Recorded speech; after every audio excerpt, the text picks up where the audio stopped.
Hola grupo, muy buenas.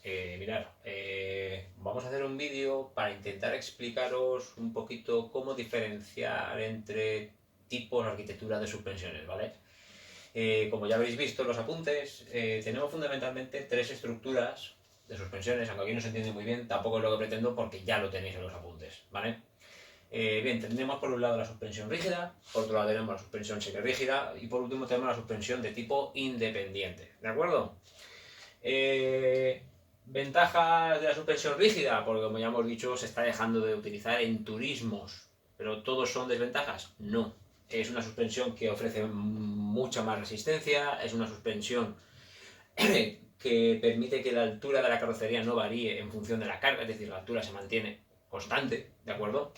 Es una suspensión que es sencilla, económica de fabricar, pero por otra parte tiene una serie de inconvenientes, que es los que ya hemos visto, los que ya habréis visto, y es que el peso no suspendido, es decir, el que queda por debajo de la suspensión, ¿vale?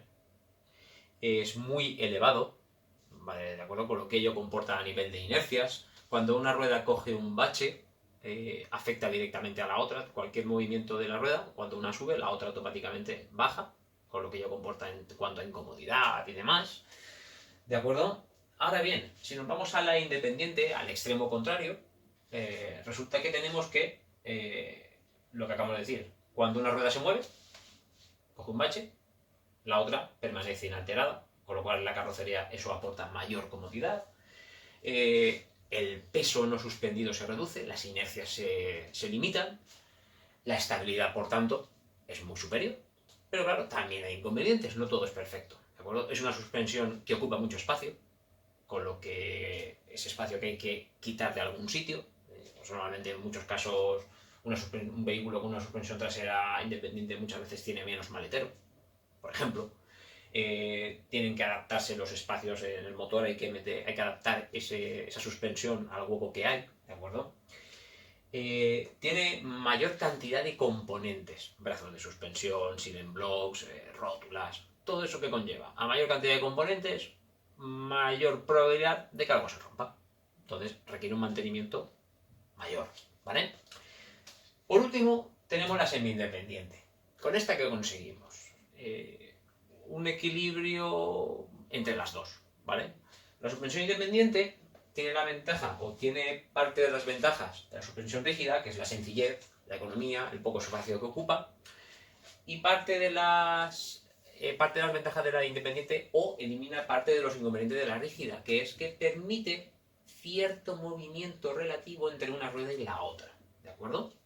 Con lo cual mejora la estabilidad respecto a un eje rígido. Pero también resulta que no ocupa tanto espacio, con lo cual tenemos una suspensión relativamente económica, sencilla de fabricar, que no ocupa espacio y que además me permite una mejor estabilidad que con una suspensión rígida. ¿De acuerdo? Entonces, ¿qué ocurre? Que actualmente los turismos, no voy a decir una cifra, pero la inmensa mayoría, la suspensión más utilizada en el eje trasero es una suspensión de tipo de eje torsional, semirrígida, ¿de acuerdo? Y en el eje delantero una suspensión independiente de tipo McPherson, ¿vale? Eso es lo más empleado, ¿vale? Bien, continuamos. Bien, ¿cuál es la finalidad de hacer este vídeo?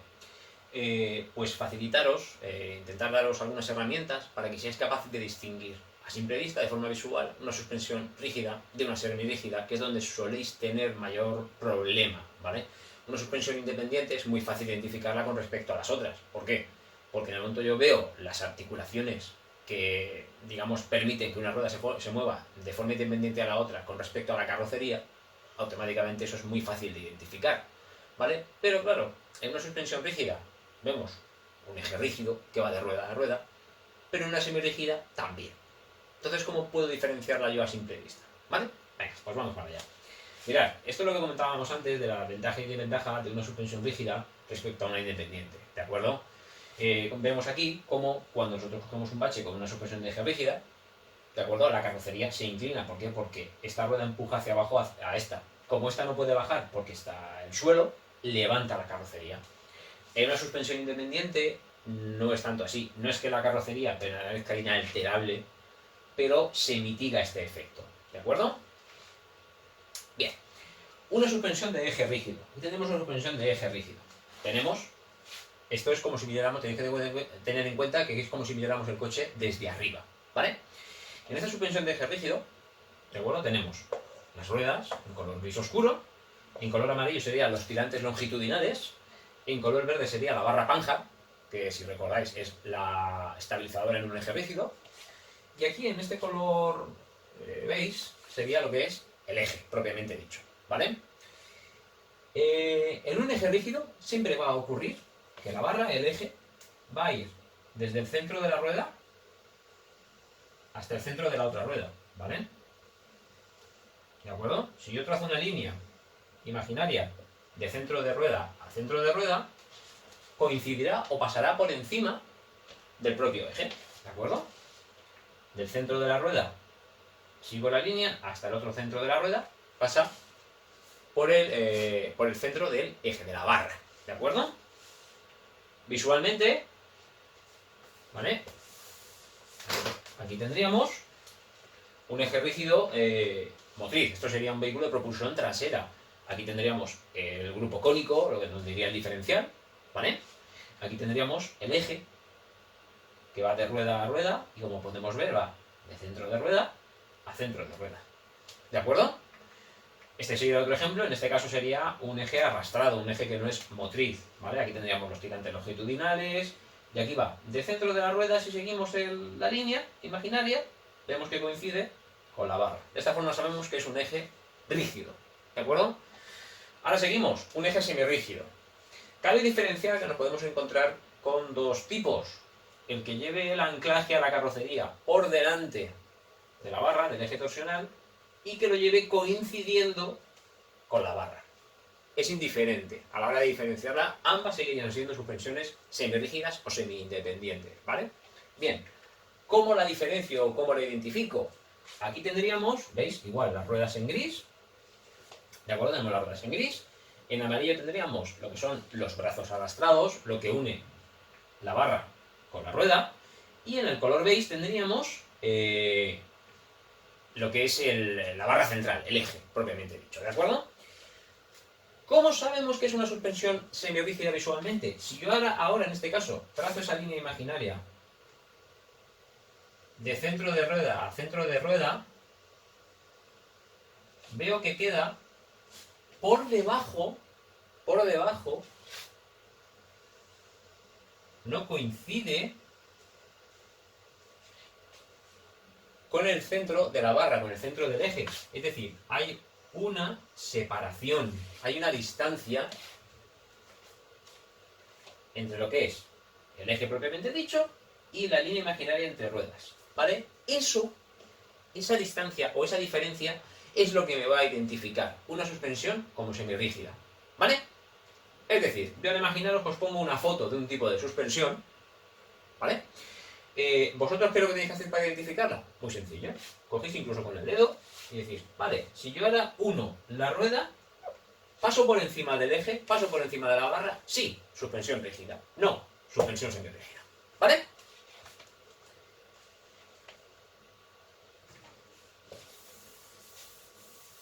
¿De acuerdo? Vemos otro ejemplo. En este caso, hemos dicho que aquí el anclaje con el chasis se haría aquí. Volvemos a lo mismo. Si yo ahora trazo una línea del centro de la rueda al centro de la rueda, ¿paso por encima del eje? No, porque está aquí arriba. Suspensión semirrígida. ¿De acuerdo? Aquí tendríamos un puente torsional, del que monta el grupo Bach en la plataforma MQB, es decir, el León de última generación, el Golf, etc. Aquí tenemos los brazos de unión al eje, ¿de acuerdo? El eje torsional, la unión al chasis. ¿Esto que me permite? Tenéis un vídeo en el que se aprecia que cuando yo tomo una curva o los esfuerzos, estas ruedas pueden subir y bajar una con respecto a la otra. ¿Por qué? Porque este eje en este punto se puede retorcer, ¿vale? Cosa que un eje rígido no, en ningún caso. Aquí tenemos otro ejemplo de otra marca, ¿vale? Lo mismo, aquí puede hacer palanca y permite cierto movimiento relativo entre ruedas. ¿De acuerdo? Venga. Ahora quiero explicaros en una suspensión independiente cómo podemos identificar una tipo McPherson respecto al resto, ¿vale? Simplemente viéndola, ¿vale? ¿Por qué hago tanto énfasis en la McPherson? Mayormente porque es la más extendida por su sencillez, por sus cualidades, que ya habré visto en los apuntes, es de las más utilizadas. Entonces quiero que sepáis identificarla rápidamente, ¿vale? Bien, vamos a empezar por el conjunto de la mangueta. Como ya sabéis, el conjunto de la mangueta es el que une la rueda, propiamente dicha, con el resto de tirantería de la suspensión, ¿vale? El conjunto de la mangueta, si recordáis, llevaba el cubo de rueda con el rodamiento de la rueda y lo que es la mangueta propiamente dicha. Bien, en una suspensión McPherson, siempre, siempre, siempre la mangueta irá unida de forma solidaria al amortiguador, ¿vale? Es decir, forman un único conjunto que no se puede mover uno respecto al otro. Si la mangueta se mueve, el amortiguador se mueve. Sí o sí, en cualquier sentido. Giro, desplazamientos verticales, ¿vale? Entonces, sabemos que cuando la rueda gira, cuando yo muevo el volante, las ruedas giran, esto de aquí gira con la rueda, ¿vale? El amortiguador tendrá que girar, ¿de acuerdo? De esa forma es como yo sé que una suspensión es McPherson. Mirad, aquí tengo un conjunto McPherson, ¿vale? Os acordaros que formaba un triángulo. Un lado del triángulo es el conjunto muelle amortiguador mangueta, el otro lado del triángulo sería el brazo de suspensión y el último lado sería lo que es la carrocería, ¿de acuerdo? ¿Vale? Entonces, siempre que yo vea que el amortiguador y la mangueta forman un conjunto, ¿vale? Ya sé que es McPherson, automáticamente, ¿vale? Mirad, aquí tenemos otro tipo de unión, el que lleva los dos tornillos pasantes con tuerca, ¿de acuerdo? Pero es lo mismo, cuando este muelle amortiguador se mueva, esa mangueta como está unida aquí, ¿vale? Se va a mover también la mangueta con la rueda, ¿de acuerdo?